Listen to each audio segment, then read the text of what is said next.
کیے گا حضرت عمر فاروق کا یہ طبقات ابن سعد میں موجود ہے۔ نوجوان آیا اور آ کے رو ہی پڑا۔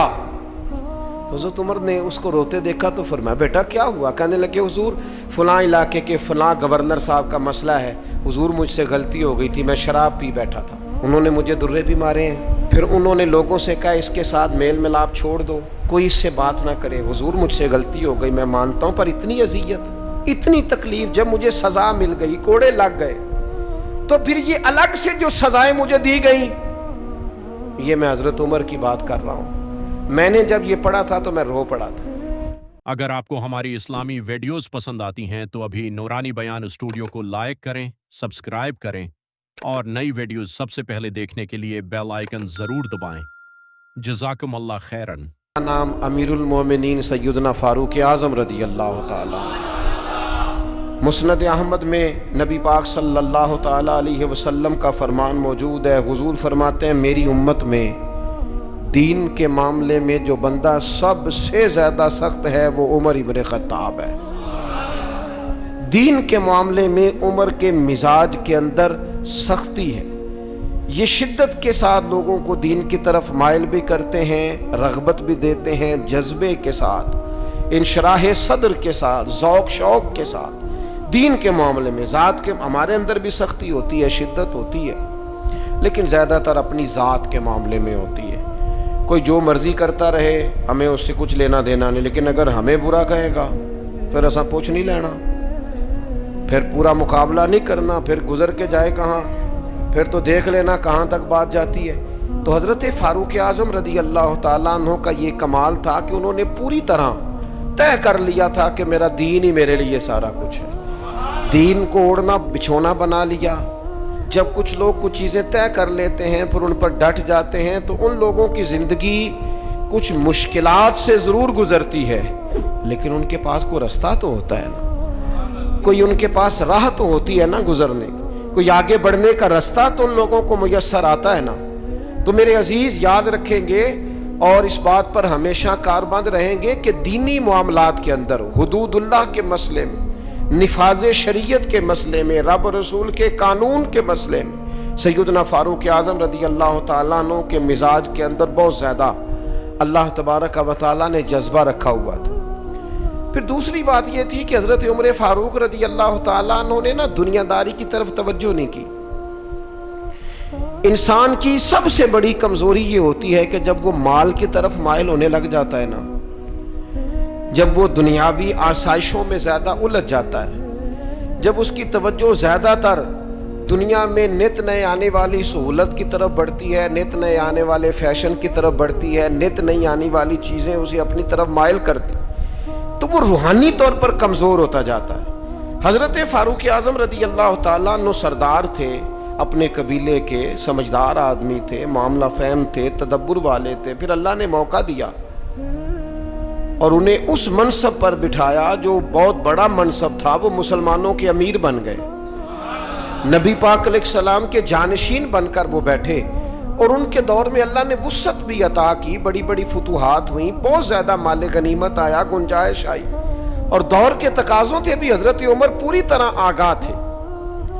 انہوں نے چھوٹے بچوں کے وظیفے مقرر کیے، پولیس کا محکمہ مقرر کیا، فوجیوں کی تنخواہیں لگائیں، اساتذہ کے معاملات دیکھے، علمی مذاکرے کیے، 4000 سے زیادہ مساجد کی تعمیر کی، اتنے سارے کام حضرت فاروق اعظم نے کیے۔ معاشرے کی جتنی بھی ضروریات تھیں ان سب سے حضرت عمر آگاہ تھے،